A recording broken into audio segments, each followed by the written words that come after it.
गणतंत्र दिवस है आज और इसी बीच उत्तर प्रदेश के एक नेता का वीडियो इंटरनेट पर वायरल हुआ है जिसमें वो कह रहे हैं कि हमारी सरकार आने दीजिए, गिन गिन के बदला लेंगे। पार्टी कोई भी हो, खबर के तौर पर आगे बता देंगे आपको, लेकिन कोई भी जनप्रतिनिधि होने का दावा जो व्यक्ति करता है वो ये कैसे कह सकता है कि हम सरकार में आएंगे तो गिन गिन के बदला लेंगे। मतलब हमने सुना था कि नेता हाथ जोड़ करके जनता के बीच में जाता है और वोट मांगता है, कहता है हम काम करेंगे, आपकी समस्या दूर करेंगे, जनहित में काम करेंगे, तमाम चीजों के बीच में कहता है आपके बीच मौजूद रहेंगे, तमाम वादों के बीच में वो वोट मांगता है। सुना यही था, पर आजकल थोड़ी अलग राजनीति चल रही है।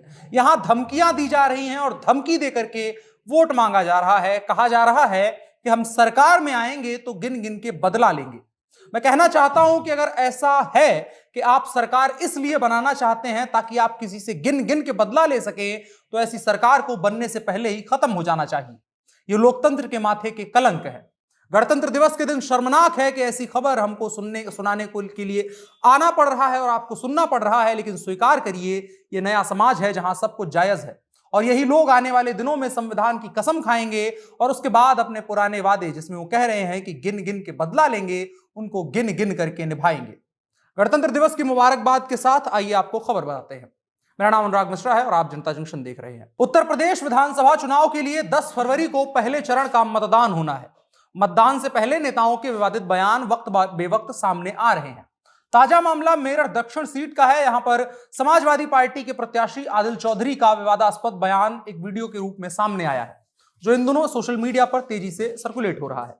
इस वीडियो में आदिल चौधरी बदला लेने की बात कर रहे हैं, तो वहीं भारतीय जनता पार्टी के आईटी सेल के प्रमुख अमित मालवीय ने इस वीडियो को हिंदुओं को धमकाने वाला बताते हुए शेयर किया है और आदिल चौधरी के ऊपर आरोप लगाया है।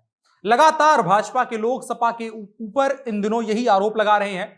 बीते दिनों दावा किया गया था कि इमरान मसूद जो कांग्रेस छोड़ करके सपा में आए थे, उनको इन्हीं तमाम आरोपों के मद्देनजर सपा से टिकट नहीं मिला था।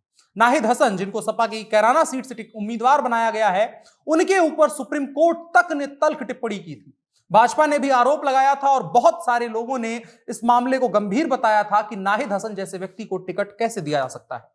कुल मिलाकर के कहानी ऐसी ही बन रही है कि भाजपा लगातार सपा के ऊपर गुंडों का संरक्षण देने का आरोप लगा रही है। और इसी बीच एक बार फिर से एक और सपा नेता का वीडियो वायरल होना, जिसमें वो पार्टी विशेष या धर्म विशेष या वर्ग विशेष को धमकी दे रहे हैं कि हमारी सरकार आएगी तो आपसे बदला लेंगे। ऐसे वीडियो सवाल खड़े करते हैं कि क्या यह चुनाव सच में नेता और नेता के बीच में लड़ा जा रहा है, जिसमें आम जनता तमाम मुद्दों को सुनेगी, उसके बाद उनका परीक्षण करेगी और जो खरा उतरेगा उसको वोट देगी, या फिर ये लोग इस तरीके से कर रहे हैं कि ये चुनाव एक बार फिर से ध्रुवीकरण पर पहुंच जाएगा, जहां सपा को गुंडों की पार्टी दिखा दी जाएगी और भारतीय जनता पार्टी के लोग शक्तिमान जैसे पूरे समाज को बचाने और उसका सहयोग करने का बीड़ा उठा लेंगे और उसके बाद लोकतंत्र का जयकारा हो जाएगा। और ये कपोल कल्पना नहीं है, आप पहले 2 चरणों में देखेंगे। पिछले विधानसभा चुनाव में इसी पर वोटिंग हुई थी 2017 में और उसके बाद पूरे प्रदेश का माहौल इसी तरह से बन गया था। मेरठ में भाजपा बस इसी वजह से हमेशा मजबूत रही है, चाहे वो पूरे प्रदेश में कमजोर रही हो, चाहे 30-40 विधायकों के साथ विधानसभा में बैठती हो, लेकिन मेरठ की अधिकतर सीटें भाजपा के हिस्से में सिर्फ इसीलिए जाती है क्योंकि वहां पर असल लड़ाई विकास या तमाम चीजों की बनती ही नहीं है। वहां जरूरत होती है एक मसीहा की, वहां गुंडों से बचाने के लिए एक नेता को तैयार करना होता है वहां की जनता का, जिसका बीड़ा एक लंबे वक्त से भाजपा उठाए हुए दिखाई जाती है और जनता भी इसी चीज को मान चुकी है। लेकिन क्यों ऐसा समाज बना जहां मुद्दों से हट करके जनता इस बात पर वोट कर रही है कि गुंडों से जो हमें बचा ले वो हमारा नेता होगा और गुंडा भी नेता ही होगा। आज हम गणतंत्र दिवस मना रहे हैं तो सवाल पूछा जाना चाहिए कि पॉलिटिकल पार्टियों को यह बात समझ में क्यों नहीं आती है कि आप जनता की बात कर रहे हैं, गढ़ की बात कर रहे हैं, तो नेता भी उसी को होना चाहिए जो गढ़ की बात करे, जनता की बात करे, ना कि चुन चुन कर बदला लेने की बात करे। नेता ऐसा होना चाहिए जिसको सभी लोग सहज और समान उम्मीदों के साथ देखें और उसे स्वीकार कर सकें और उससे ऐसी तमाम उम्मीदें लगाएं जो पूरी की जा सके, ना कि उससे यह उम्मीद की जाए कि उसकी सरकार आएगी तो वो चुन चुन करके बदला लेगा। अब एक आंकड़ा सुनिए आप। भारतीय जनता पार्टी के 193 प्रत्याशियों में से 78 ऐसे हैं जिन पर क्रिमिनल केसेस हैं। सपा के 159 में से 70 प्रत्याशी आपराधिक बैकग्राउंड वाले हैं, क्रिमिनल केसेस जिन पर हैं। वहीं कांग्रेस में इस आंकड़े को थोड़ा सा कम बड़े गर्व से कहा जा रहा है कि कांग्रेस के 166 प्रत्याशियों में महज 35 प्रत्याशियों पर ही क्रिमिनल केस हैं। इनकी बात अभी तक सामने आई है, जिनकी घोषणा हुई है, जिन्होंने अपने चुनाव आयोग के सामने जो हलफनामा दायर किया है उसमें बताया है कि सर हमारे ऊपर इतने क्रिमिनल केसेस हैं और अब हम जनता की सेवा करना चाहते हैं, और इसको बेहद कम संख्या माना जा रहा है।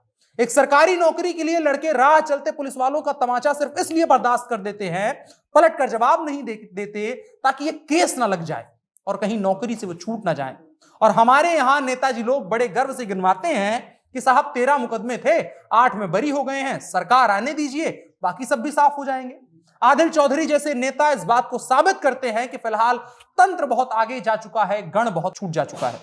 सोचने की आवश्यकता है। बाकी खबर यह है कि सोशल मीडिया पर एक वीडियो वायरल हुआ है जिसमें आदिल चौधरी किसी हॉल में पब्लिक मीटिंग करते हुए दिखाई दे रहे हैं। इसमें वो अपने समर्थकों से कह रहे हैं कि आप बेफिक्र रहो, सरकार बन रही है, इंशाअल्लाह इनको छोड़ेंगे नहीं। जिस तरह ये हमारे साथ जुल्म कर रहे हैं, इनसे बदला लिया जाएगा और इनको एहसास कराया जाएगा कि ये 100 बार सोचेंगे कि कैसे होता है। मेरे भाइयों, ये लड़ाई छोटी नहीं है।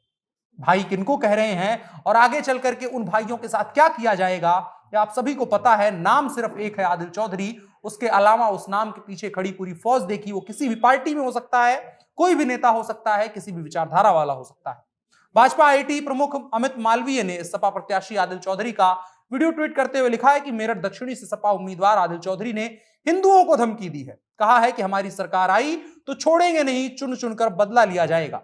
क्या अखिलेश यादव ने नाहिद हसन और आदिल चौधरी जैसे हिंदू विरोधी गुंडों को ही टिकट दिया है? फिर वही जो समाजवादी पार्टी बीते कई महीनों से इस चीज से बच रही थी कि वो ध्रुवीकरण की लड़ाई में नहीं फंसेगी, भारतीय जनता पार्टी का रास्ता आसान हो जाएगा, हिंदू मुसलमान वाले बयान नहीं दिए जाएंगे। बीते दिनों चुनाव आयोग ने भी सवाल यही उठाया था कि समाजवादी पार्टी अपने प्रत्याशियों का नाम क्यों सार्वजनिक नहीं कर रही है। उसकी वजह यही थी कि समाजवादी पार्टी के जो उम्मीदवारों की लिस्ट है उसमें कुछ ऐसे विवादित नाम हैं जो सार्वजनिक आएंगे और सार्वजनिक मंचों पर जैसे जैसे वो बोलना शुरू करेंगे वैसे वैसे दूसरा पक्ष जो भारतीय जनता पार्टी है वो इसको फिर से ध्रुवीकरण के मुद्दे पर ले जाएगा। जो योगी आदित्यनाथ ने, प्रदेश के मुख्यमंत्री हैं, भाजपा के नेता हैं, उन्होंने कहा था कि हम 80-20 वाली लड़ाई लड़ रहे हैं। कहीं ना कहीं जो आदिल चौधरी है, नाहिद हसन है या इमरान मसूद हैं, ऐसे नेताओं को समाजवादी पार्टी ने टिकट दे करके योगी आदित्यनाथ को सही साबित किया है और 80-20 वाली लड़ाई में एक बार फिर से उत्तर प्रदेश को लेकर के जा रहे हैं और उसके बाद दुहाई लोकतंत्र की देंगे। एक तमाम इतनी बड़ी विधानसभा में, इतने बड़े राज्य में एक अदद नेता नहीं तलाश कर सकते हैं जिसके खिलाफ इस तरह की ध्रुवीकरण वाला आरोप न लगे, वो चाहे भाजपा हो चाहे सपा। फिलहाल सपा की बात हो रही है तो इसलिए बात करेंगे समाजवादी पार्टी की। क्यों समाजवादी पार्टी सत्ता में नहीं आ रही है? बीते जो 10 वर्षों का समाजवादी पार्टी का कार्यकाल रहा है, राजनीतिक कार्यकाल रहा है, उस दरमियान सिर्फ समाजवादी पार्टी के साथ समस्या यही रही है कि उन्होंने कुछ ऐसे चेहरे, जब 400 से ज्यादा प्रत्याशियों की लिस्ट जारी होती है उसमें 4-6 ऐसे चेहरे आ जाते हैं जिनके ऊपर भारतीय जनता पार्टी आरोप लगाती है। वो भी मंचों से ऐसे बयान देते हैं कि बाकायदा आरोप लग सके। उसके बाद पूरा चुनाव एक अलग दिशा में चला जाता है, मुद्दे कहीं नेपथ्य में रह जाते हैं और गणतंत्र के दिन इस तरीके के वीडियो वायरल हो रहे होते हैं। आप गण हैं, तंत्र आपके सामने खड़ा है, जो आप वक्त बेवक्त देख रहे हैं कि किस तरह की बातें की जा रही हैं। गण के तौर पर जिम्मेदार होइए, तभी हिंदुस्तान गणतंत्र बन सकता है। बाकी मेरा नाम अनुराग मिश्रा है, आप जनता जंक्शन देख रहे थे। कैमरे पर मेरे साथ ओम प्रकाश है। इस वीडियो को साझा करिएगा और कमेंट में अपनी राय जरूर दीजिएगा। शुक्रिया।